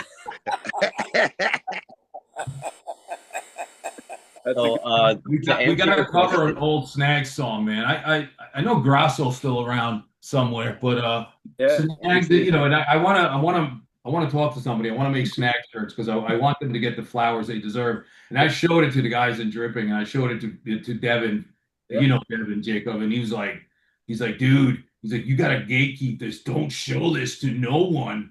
Yes. You know, like this is fucking that was cool. That was like I was saying earlier with you know, when Marauder came out mixing the death metal, you know, I mean in Jersey we had Snag, you know, even my Suffer, and then even my old band Thanatopsis, you know, we were incorporating, you know, breakdowns in with the death metal. You know?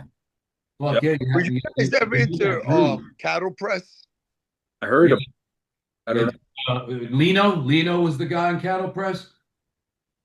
I remember Lino used to be an old homie of mine. I haven't heard. Lino and Tony, who was in Scarhead, played bass for Cattle Press too. Little Tony played bass for Cattle Press. Oh, did Tony play in Cattle Press? Little Tony, he was in Scarhead too. He played bass for Cattle Press. I don't know. I don't remember. I saw them play one time, but I don't know if Tony was in the band back then. Oh, I saw them play one time on Wetlands when I worked there, and that's how I met Eddie Ortiz and Lino and them. Eddie Ortiz lives in Florida now. He hit me up. Yeah, that's my boy, man. Yeah, he's in a band. He's in a band that my friend got kicked out of, and he took my boy's place, which is odd. He's in a band called Caveman's Cult. That's the band he's in. Like I did a band with him. Band. That's a good band. You heard those guys? Yes. Yeah, he's in Caveman Cult. We should get Eddie on one of these days, man. I'm telling you right now, like if you go, like I sit here and like I have two computers. The laptop is the main one for the interviews, but I'm about to get like a computer like camera for that because like I go down Metal Archives. If you guys go on Metal Archives, you can find half like random bands from all over the world. And, like a lot of people look at me because I listen to a lot of like slam bands from Thailand because that stuff's just funny. Yeah, like good bands. Those Orientals, man, they get crazy. They're fucking sick. A lot of those bands. If you listen to like Larry Wayne, like if listen to the first interview, like he literally tells kids how to do gutter rolls in 15 minutes. Jacob, what's your schedule looking like? April 11th or so. April 11th. I'm in Florida. Oh, you're in Florida. You get married? No. I'm in vacation. Marauder's playing in Richmond, Virginia. I was gonna go up, and I was gonna say maybe we could have done like a live maybe broadcast for a couple minutes with them backstage, and I would love it, but I would probably get my ass kicked. Yeah, like Jorge, I've watched like you guys recently on YouTube. Dude, I definitely want to see Marauder. Please come to Davenport. Like I don't care what it takes to. I'll even book the show. Where's that? Davenport is what? Davenport, Iowa. I'm in Iowa. Yeah, I played Davenport, Iowa years ago, and I remember Iowa is the only state that doesn't allow human meat consumption. Is it Iowa? I have no idea. There's only one state out of all our fucking states doesn't allow human meat. So you played Davenport, Iowa? It's Iowa, or I think it's Iowa, man. That's fucked up. So you played Iowa this year? One state, bro. What do they use? Like fucking fake meat? So my question is, what we're eating out here, bro. You've played Davenport? Yeah, I played there years ago, and maybe you remember this place. There, I remember the promoter put us in this hotel, dude. That was like a fucking castle. It was crazy, dude. And they had like this, like it looked like something from like Europe, man. Real famous hotel, stuffed animals all over the place. And what was the venue called? Do you remember? I don't remember, man. This was like probably 20 years ago. But shit, I was only 13. Yeah, it's probably not there anymore. But I remember the hotel they put us in. It was some rich dude from Germany who built this fucking castle from like the 1800s. Nice. It was dope, man. It was one of the coolest hotels I ever stayed at. Believe it or not, that's still like that. Sadly, it got tore down. Oh, you know what I'm talking about then? Okay. Yeah, my mom, when I was so I'm 31. My mom got married when I was 4, roughly, I think, because I'm so little, I don't remember shit in my childhood. But like that, I know what exactly you're talking about because it's on the edge of Davenport and Bettendorf, the bougie side of Davenport. Yeah, and as we call it. On the border of Illinois too. I think. Yeah, like you go like 2 minutes on the interstate, you're in Illinois. Yeah. Okay, that's it. Yeah, that hotel was fucking crazy, dude. Yeah, that hotel now, believe it or not, that got so that hotel got buried because that's where a gas station is now, like a famous ass gas station for the Midwest. Okay. Well, I remember that venue. I remember that hotel. Yeah, that hotel was crazy, man. Like my mom had her honeymoon there, and like I remember being a little kid, like seeing the pole and everything, and my mom's all like this, "You're not going with us." I'm like, the fuck? It was, man, it was crazy. Paintings all over the place and like very like like 18th century type of shit. Yeah, that's wild. Yeah, like medieval times, right? Yeah, like, I definitely like this interview. I love it because I'm learning so much history about like before I was around. That's why I love interviewing though. You guys do deserve your flowers, as they say. Because like I'm so I'd rather dig into the old school guys that literally did take let's be real. Tape trading was a thing back in the day. That's how you got your shit out. And you had to record by yourself. You didn't have to go into someone's house and do it all at once. I have no beef with that at all. But like, I love the old school way because I believe in the old hardcore saying, DUI, do it your. My opinion is should be DYFI, do it your fucking self. I tried easier. I fucked it all up. Because like I grew. This is 13 years in the music industry, and it's absolutely insane seeing like hearing some of the stories. Like I love seeing your guys' stage presence. Like your guys' stage presence, I want to feel in person. Like I watch live videos because I'm just like, man, I'm never gonna see this band. And like sometimes when I watch them, I'm like, huh, I've seen this band, and I always send it in my group chat. I'm like, hey fuckers, you need to go check this band out. And they're like, this, what is this? And I'm like, you guys didn't like you guys like we have people in their 40s, 50s who listen to like Soulfly, Calavera, and those guys, you know? Yeah. It's definitely like I love the old school feeling. Like sometimes I feel like I was born in the wrong generation because like I get along with people older than me than kids my age. Because kids my age, you definitely are, man. You're definitely an old soul, man. You like the classics and like, you know.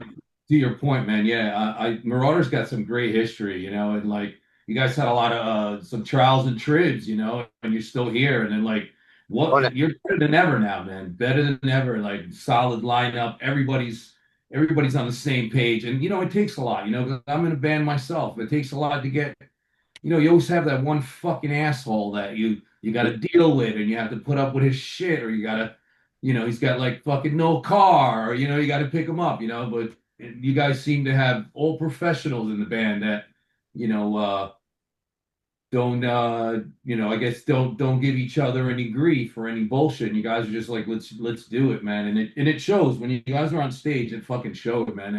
It was fucking tight. I wish that you would have had a little more time. You know, I would have loved to hear fucking. Maybe I was a little fucked up that night. Maybe I didn't. Maybe you played it and I didn't hear it. Crossfire. Did you do Crossfire? No. No, you didn't do Crossfire. You didn't do Final War. You know, I would have loved to hear some classics, Fear of Sin. But hey, listen, I got to see I got to see, be witness of you guys getting what you fucking deserve because you put in the fucking work. And like again, the trials and tribulations you guys had, just perseverance and surviving, just that up and down and just picking it up from nothing, to you, Jorge, picking it up from just being you by yourself and just getting new members and sounding. And I've seen other Marauder videos, not to be a dick. I'm not trying to be a dick because Mark's my boy and Kevin, you're super cool and Gabe's awesome. But you guys sounded the best and it happens with dripping. Sometimes I don't even know the songs we wrote 25 years ago. When like some parts will play it different, but you guys were on, you know what I mean? Fucking playing the shit like, and again, I'm sorry to not be into any Marauder after Saab, and I've been giving it. I'm going to start giving it a chance, especially now. Jorge, you told me got his eye, and I'm not opposed to anything. I'm not one of those purists that I can't listen to Marauder because Saab's not in it no more, but you guys fucking killed it, Thank you, bro. It was an honor you guys have it. You guys are fucking super awesome, like. Jorge, I want to ask you something. Do you consider yourself a musician? You're too humble, man. I feel sometimes you don't give yourself credit for what you've done for metal. I am. It took me a while to, I mean, I'm always hard on myself. Like they say, and especially a lot of people like that. We're our own worst critics, So I don't really give myself too much respect. But I mean, I acknowledge that I'm living up to my role in life. I mean, because we're all here for a reason. Yeah, I guess at this point in life, I am a musician. I love all music, and I'm influenced by all of it. And I mean, I'm out here doing business with it, and I'm creating, and I'm always trying to create something good. Not really new because there's nothing really new you can do with music anymore. We got 12 notes, right, on the guitar. So whatever we can combine and mix around, everything's been played. So it's kind of like I feel like, when me and Eddie are writing, we're like, well, it sounds like everything sounds like everything. Everything's been played somehow. Somebody played it before. It's just how you put it creatively, And I would love to hear stuff with Kevin and for the second coming, you guys are fucking the second wave, man. You guys are killing it. It would be amazing to hear what you guys got, put it on record. And you thinking of maybe bringing back an old song and re-recording or no? I don't know. I don't think we're gonna. I think. I don't know. Extreme Fallacy. No. Remember that song? There was another song that they had too back in the day. Shot Dead, I think. Yeah. They ever played that song? I don't know if they ever recorded that. I think they might have. I don't know whatever happened to that song. I remember that song, Shot Dead. How many songs do you guys have written? Anything new or just kind of ideas? Well, we had written 2 songs long ago. We started to fuck with them a while back. We kind of just dropped them. But Mark has been writing a lot of stuff, and we're getting ready to write. Mark is already writing. I got some ideas, but we haven't really collaborated yet. So, and I know Kevin's got stuff that he wants to put. So, we really need to kind of get on to that internet, take advantage of this whole new wave of technology. Yep. And make the best of it and try to get online. At least if we can just, create. So when we do actually get together, we can just, bang stuff out because time is of the essence. And we get together, it's gonna, it's gonna take some traveling. So I want to get, I think by the end of the year, beginning of next year, we'll have a new record out. That's what I'm thinking. I know I got a whole bunch of ideas, riffs, and I'm passing it to everybody here. I know Kevin's got ideas. George is ready to get in there and knock it out. So I think it's safe to say that probably beginning of next year, right? We'll have a new record. Everyone wants to add a banjo in it, you know. Like, oh yeah. Hey, so yo, put a banjo. Do I'm only fucking around, but no, there's a lot of great stuff for this band to do. We're still here, so we might as well make the most of it. And people are expecting something. I know we're promising people new music for a while, but I was never really sure. I've always had half a lineup I could rely on, and not enough, or you know. And I didn't really want to start making moves until things started getting better. I Kevin with Pito to try to write. Yeah. Jorge, can we expect some clean vocals on this? And I guys, we got 10 minutes, and I want you. I don't want to hog up the mic. I want you guys to. We got to sit down again. Maybe at United Blood. Maybe we can do something remotely from that show. And what do you guys want to plug up? Any endorsements? Any shows coming up? Anything you guys want to shout out? You know, anything to the family or baby mamas or anything? I mean, on my end, shout out to well, you know, many. I don't want to. I try to pick out what's you know, well, King Size Records. Shout out. A lot of people don't know what that is, but is that your new record label? Me and Gabe went partnership on a record label. That's great. They were around before, and we kind of brought it. We're gonna revive it. We're gonna reamp it. You know, bring it back, and you know, do our stuff through the label, through our own forum. You know, I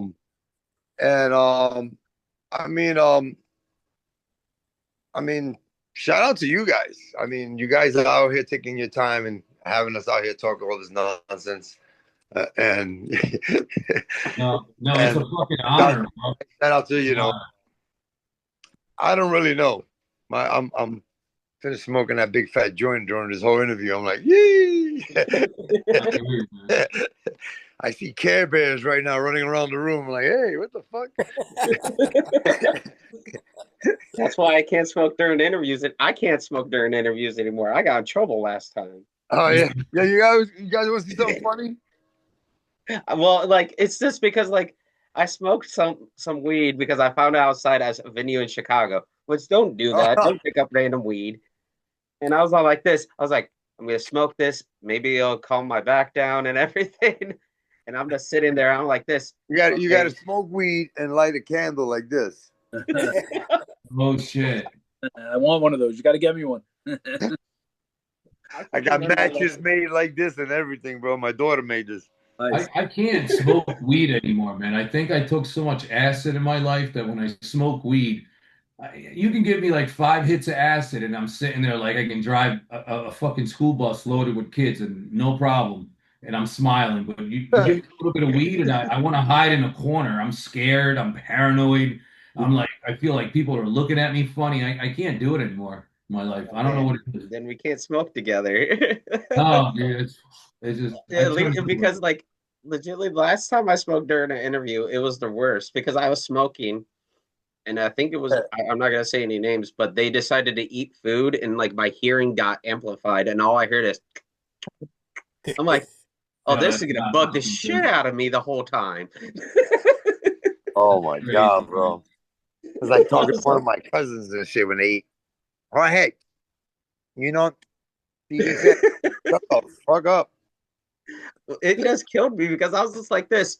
So how'd you guys start? And they're all like this. Well, you see, I'm like, oh my fuck, I'm too high for this. Like fucking amplify like 100 times. You're like, oh shit. Then like when we got done with the interview, I literally had to get earplugs, sit in the car for like 10 minutes just to calm me down. That's crazy, man.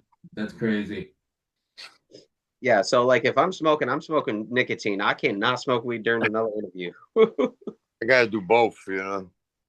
Yeah, I can't do nicotine. I never smoked in my life. I know Mark, you used to smoke back, and then we all used to smoke. Remember? Mark, you smoke cigarettes? No, weed. Yeah. Weed was that fucking normal. Oh, yeah. Like all this crazy high, like it was just normal weed. Like I got this fucking high grade shit. I remember I smoked after, I used to smoke every day, and then like I smoked one day with like gutter, and then I'm putting the key in my fucking and the key to get in my house. I'm seeing sparks. I'm like, fuck is like this new weed, bro. It's fucking. I'll tell you a story. Last year I did a gig out in Montana, and some knucklehead at the club. I flew in and got there early, and I was starving. I was like, "Yo, what do you got to eat?" They gave me a plate of like eggs and sausage, and they gave me 3 cookies, and I fucking ate everything, bro. Next thing you know, my heart started going to fucking million miles an hour, dude. Yo, I thought I was dying. I was like, "Yo, did you guys give me edibles?" It took like 3 hours before someone finally admitted, yeah, those cookies were fucking edibles. I wanted to fucking kill someone, dude. Oh my God. Well, when we're hanging out, I'll tell you a story. My wife and I took edibles during COVID, dude. Listen, it was bad. She thought she was paralyzed. I'm not gonna take you guys this time up. So Kevin, you working with any guitar endorsements or you working with any sponsors or anything? No. I just got old. I got old shit I've had for years. Like, yeah. Old reliable.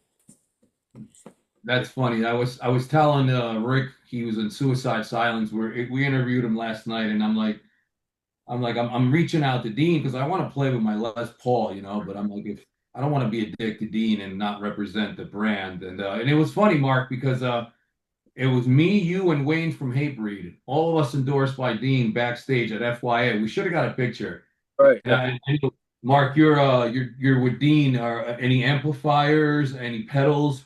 Yeah, I'm pretty I'm here in my jam room right now. I got my Dean that they just sent me. I love this guitar. It's like a Les Paul, man. It's beautiful. And amps, I'm not that picky, man. I love the PV6505. I've always used that. I like old Marshalls, Mesa Boogie's cool, so I'm really not that picky about. You had the 800? No, the Valve States? You had the Valve State, right? I've used the Valve State for a while. I love the Valve State. It was dope. I had that. But you know what I've been using lately now is a Brugera, man. I like old school tube heads, and the reminds me of like an old Marshall, man. The Brugera, the 6202s or whatever? I'm not sure. I got the Mini. And I'll probably, when we play down in Virginia, I'll probably bring my Brugera with me. If I can make Virginia, one rule, I want to smoke with Jorge. Oh, take that for the record. Yo, we definitely gotta. I see that face. Figure out a way to get everybody in the same room, Jacob, and definitely got to party and unwind one of these days, man. But guys, fucking thanks a million. You guys are one of my favorite bands. Again, fucking the most solid lineup since Master Killer. On point. Jorge, thank you. I think I talk to you like every fucking day.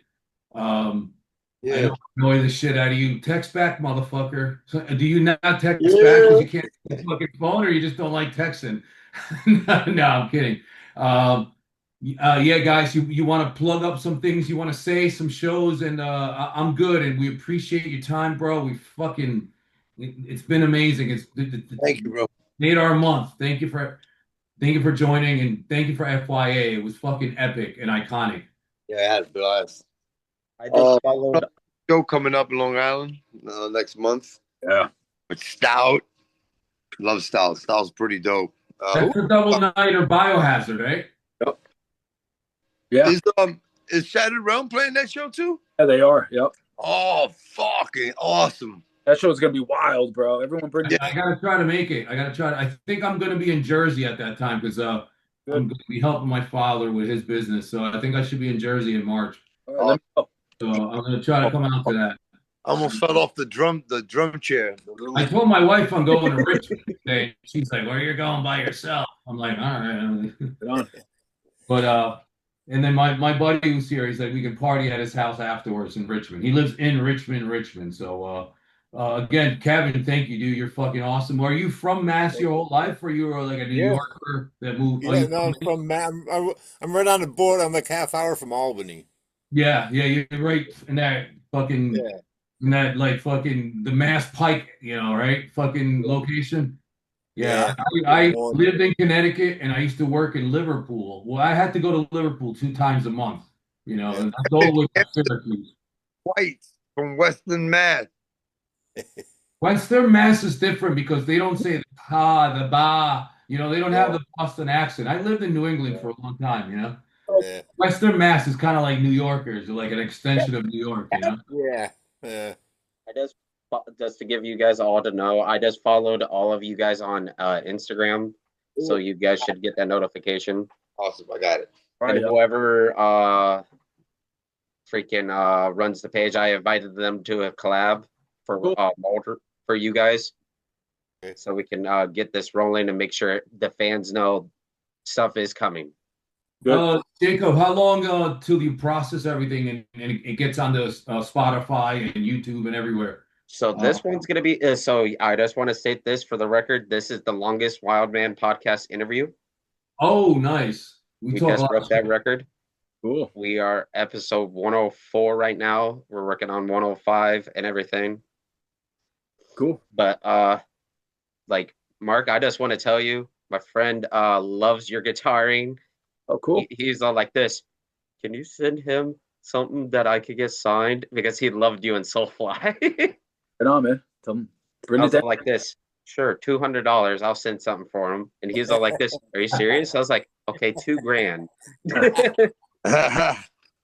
But like I said, if I can make it to Virginia, I'm not making promises.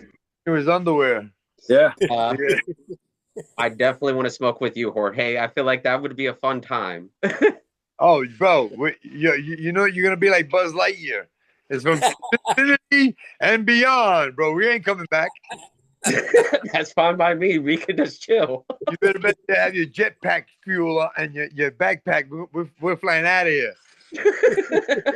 And Jacob, if you can make it, all you need is to get there. We can stay at my buddy's house, so no hotel fees, nothing. Hopefully, we can carry Marauders amps and get in for free. No, I'm kidding. We need to do a wild. Okay, we'll support the cause.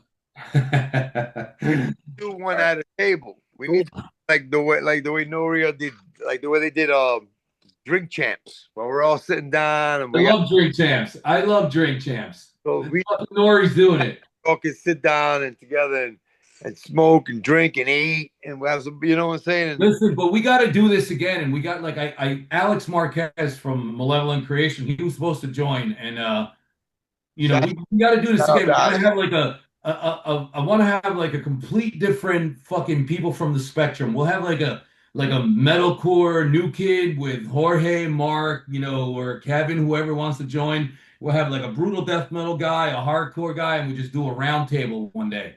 And we all just talk shit. You know what I mean? I think that'll be epic. I know we got some cool stuff coming up that I know I can mention. Do a bonfire. Yeah. We'll roast some glam members from some glam bands. We'll put them on a stick. We'll roast them, and we'll get fucking about them. We'll get Sebastian Bach or something, right? We'll get somebody from one of those bands. We got to get Dave Urban on here one time, Mark. Gotta do that too, man. I'll let him know. Definitely. Yeah, we gotta get some. We gotta get Faction Zero one day. Get some. We gotta do like this is Jacob's podcast. I was a guest on it, and he invited me to co-host. But I think I could bring some ideas. We should do like a New Jersey hardcore thing one day. We should we tried doing this with Roy. We tried talking about like how Ronnie from Incantation was my boy. The bass player of Incantation was one of my best friends. He passed away.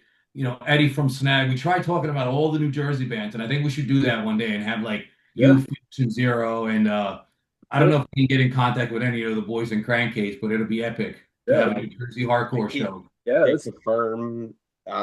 We have a few in the works. Oh yeah, we got Cannibal for sure. Internal Bleeding. We got the Empowerment coming up. Shit. Incantation is coming. Oh, okay. Incantation is coming. I was going to say if you come to the fest because they're headlining our show. And I have John's personal email. We've been emailing back. We have to get John because John is New Jersey. That's who we're getting. John and fucking talk to John because I seen Incantation at Eastside High School cafeteria in Newark. Wow. My boy Ronnie was playing bass for them. So Ronnie's like, "Yeah, we're playing the cafeteria. Come over." I'm like, "All right, cool." And Incantation was like, it was like a rap. It was like the talent show. It was like rap DJs.